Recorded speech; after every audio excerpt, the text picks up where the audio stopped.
Meu nome é Marcos Jacó, eu sou da transferência de tecnologia da Embrapa Meio Norte, no Piauí, e trabalho com recursos genéticos locais, com raças nativas. Bom dia, meu nome é Marcos Jacó, eu sou da Embrapa Meio Norte, da transferência de tecnologia, e hoje nós vamos abordar um tema muito interessante que é a respeito de raças nativas de galinha caipira, e a questão da sustentabilidade, né? O uso dessas raças em questões sociais, ambientais e outras questões. E o título já chama a atenção que foi colocado propositalmente do puleiro ao prato, porque não é só a criação em si, mas todo o processo produtivo, né? Desde a criação até o consumo do produto propriamente dito.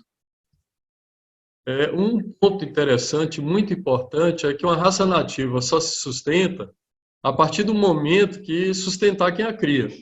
Não há condições nem sustentabilidade se essa raça não der meios, né, de sobrevivência, meios de renda para quem cria, né? Então, é uma forma de estabelecer uma estabilidade na criação de uma determinada raça. Se ela dá condições de sustentar o criador, certamente ele vai continuar criando, independente de qualquer um outro fator. Aqui a necessidade, quando se fala de galinha caipira, há uma necessidade de uma padronização, né? Uma identidade visual. Na maioria das vezes, a gente tem os criatórios de galinha caipira com o tronco caipira, né? Onde estão ali inseridas todas as raças da região, mas que não há um padrão visual e nem um padrão de produto. O que tem como reflexo, né, um problema na hora da comercialização e mesmo da seleção daquelas galinhas. Aqui nós temos um caso diferente, que é a raça rabo de leque, né, que já é um caso de sucesso. Ela existe praticamente em todo o Nordeste, mas principalmente no estado do Maranhão e Piauí. É uma raça que as fêmeas já têm um padrão de coloração. O galo, como toda raça nativa, ele tem um dimorfismo sexual, né? Normalmente todos os galos de raça nativa de galinha são de cor diferente das fêmeas, né? Então, nesse caso, ele é vermelho, mais intenso, né? Com o rabo em leque também e uma crista acentuada. Aqui a raça Sura, né? Que apesar de estar em risco de extinção, essa raça está sendo trabalhada, sendo resgatada, né? A Embrapa Meio Norte já tem um trabalho com essa raça, vem fazendo seus levantamentos, né? Em termos de características que essa raça possui, e nós já tivemos a oportunidade de estar estimulando os criadores a resgatarem e voltarem a criar essa raça Sura. Aqui a raça Canela Preta, hoje considerada a raça mais, digamos, mais famosa, né, com maior êxito em relação à história de uma raça de galinha caipira, uma raça nativa, porque ela estava em risco desconhecido de extinção. E atualmente ela está fora do risco de extinção, porque já depois de um trabalho, né, desde 2008, para estudos de caracterização, multiplicação, reintrodução em áreas onde ela quase desapareceu. Hoje ela já está com uma boa estabilidade, com uma quantidade bem interessante de aves. É preciso entender, quando se fala de galinha caipira, que a galinha caipira não é somente um produto, né? A gente poderia estar trabalhando como um produto, mas não é somente um produto. A genética dela, a genética tem que ser caipira, né, nativa, porque você não pode pegar uma genética exótica e colocar num sistema tradicional e querer que aquele produto resultante seja caipira. Pode ser semelhante, mas não vai ser caipira. Manejo tradicional, que é principalmente manejo a campo, a alimentação mais natural possível. Por isso que essas raças de galinha caipira, elas sempre se ajustam bem há várias propostas produtivas, né, como agroecológica, orgânicas, essas produções, essas propostas, elas caem bem em relação a essas raças de galinha caipira. Alimentação mais natural possível e a maturação, que é uma característica típica de raça nativa, principalmente aqui se tratando da galinha, maturação é tardia, né, que isso é próprio dessa raça, das raças nativas de galinha. Elas têm a maturação tardia, diferentemente dos outros materiais genéticos comerciais. Entender que a galinha caipira, ela quando se trata de raça, e mesmo como tronco geral das galinhas caipiras, existem alguns pontos que são importantes para a gente saber a respeito delas. Primeiro, a criação dessas aves, ela é autorrenovável, ou seja, quem cria produz novamente pintos, descendentes e continua criando por tempo indeterminado, ou seja, não depende de voltar ao mercado para comprar novamente material genético. Existe uma baixa dependência de insumos externos nesses criatórios, e isso é muito importante para a estabilidade ao longo do tempo, porque essas variações de preços de insumos externos, eles terminam causando um dano muito forte, né, muito importante em relação principalmente à agricultura familiar. Quanto maior a dependência, menor a estabilidade do sistema produtivo. Ela se ajusta também à realidade de cada família.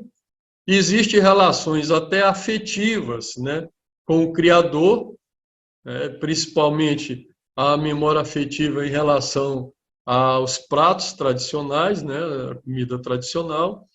Tem uma interação com o ambiente, sustentabilidade ambiental no ponto de vista do não desmatamento, né, porque é onde se cria essas aves, se cria em sistema a campo, não necessariamente a pasto, porque sendo nativo a campo, e também ela tem baixa demanda de água, né, o sistema de baixa demanda de água.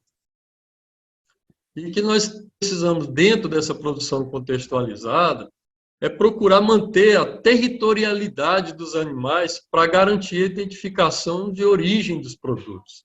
Não adianta a gente imaginar que em ter assegurado a sustentabilidade de sistemas produtivos e as raças nativas, se a gente não está mantendo a territorialidade dessas raças. Porque se você não manter a territorialidade, você está colocando materiais genéticos em outras regiões e esses materiais genéticos, mesmo nativos, vão estar erodindo o material genético daquela região que está recebendo essa raça. Aqui é um exemplo de manutenção da territorialidade, no caso a galinha canela preta, onde foi feito um levantamento inicial que ela estava presente no estado do Piauí, posteriormente identificada em quase todo o Nordeste, e nessas regiões em verde é onde são estimuladas as criações dessas aves. Fora dessa região, desse mapa, né, da raça canela preta, não é interessante que se estimule a criação, uma vez que pode haver outras raças no local e tendem a ser ameaçadas. Aqui é a identidade visual, que nós falamos agora há pouco, no caso a canela preta, que é o dimorfismo, né, principalmente dimorfismo sexual entre machos e fêmeas. E, no entanto, existe uma identidade visual, é um padrão mínimo, né, com uma certa variação, mas dentro da raça existe esse padrão. Muito importante, estou citando alguns tópicos que são fundamentais em relação a essa estabilidade, porque se a estabilidade produtiva está garantida, também precisamos ver que há um reflexo na estabilidade social e na sustentabilidade também ambiental. Então, promover uma raça nativa, ela precisa ser promovida para possíveis produtores, como também para consumidores, para fechar o elo, né? Não há como você promover só na produção e não fechar o ciclo produtivo que termina lá no prato do consumidor. A inclusão de gênero é importantíssimo e se alinha muito bem à realidade dos trabalhos com raças de galinha caipira, que é esse trabalho de você estar incentivando, né, e reconhecendo que a grande parte dos criadores de galinha caipira são mulheres, né? No entanto, a grande parte dos programas e mesmo dos cursos, né, todas as capacitações, quando se vai a esses locais, se vê a grande maioria são homens. Então, a inclusão de gênero, no caso do reconhecimento e a contextualização de gênero feminino como a grande detentora do sistema de criação de galinha caipira, é muito importante até para a permanência e garantia da preservação da raça, que é a interação da raça com o gênero. A inclusão de jovens rurais também, independentemente de gênero, nesse caso é importante, porque é a questão de sucessão no campo. Nós precisamos garantir e usar as raças nativas para estimular esses jovens que eles tenham renda a partir dessas raças e possam permanecer no campo. Promover também a raça como produto, né? Não somente a questão da genética em si, mas do produto, porque lá na ponta vai ter um consumidor.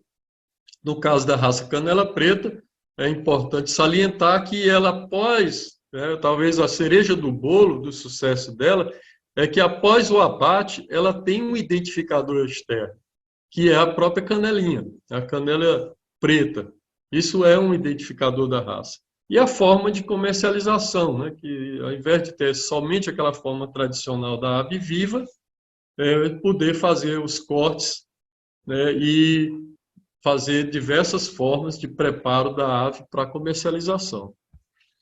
Como, por exemplo, a galinha ao molho, né, muito consumida na região, na toda a região Nordeste, né, e outras regiões do país, bastante valorizada essa forma de apresentação. E a gente pode observar aí que, novamente, em cima, no prato em si, está a canelinha preta como identificador. É muito importante ter esses identificadores.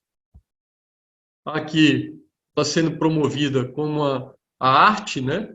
No caso, a culinária, que é de uma forma de arte, a apresentação por chefes de cozinha, inclusive houve uma premiação em cima disso, como uma estratégia de promoção da própria raça, porque aí ela vai entrar na mídia, as pessoas que não conhecem passam a conhecer e passam a procurar e consumir, né, e aumenta a necessidade, aumento de demanda das aves e, por consequência, interesse dos produtores. Um outro fator importante é promover leis.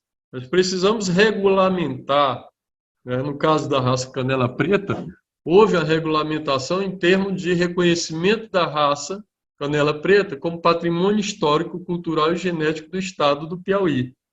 E isso é muito importante, é um marco histórico para a raça, porque um reconhecimento a nível de um estado já garante, né, que os programas sejam direcionados a essa raça. E outro ponto importante é promover o uso das redes sociais, né? O importante é que as informações sobre a raça que está sendo trabalhada, não somente a canela preta, mas todas as raças nativas, elas sejam acessíveis, né? As pessoas, elas querem saber, querem informações, e isso nós temos que promover através de todas as redes sociais possíveis, de forma que o maior número de pessoas tenha acesso a essa informação. E entender que esse trabalho com conservação e utilização, né, não só conservação, mas conservação e utilização de uma raça nativa, é um trabalho contínuo, né? Ele não para, não tem um fim, ele tem continuidade. E muito obrigado, oportunidade muito interessante, muito importante para que a gente traga esse tema, né, das raças nativas e as questões sociais que estão envolvidas em relação a essas raças. E assim, estou à disposição, podem entrar em contato e estaremos dispostos a estar passando as informações. Obrigado.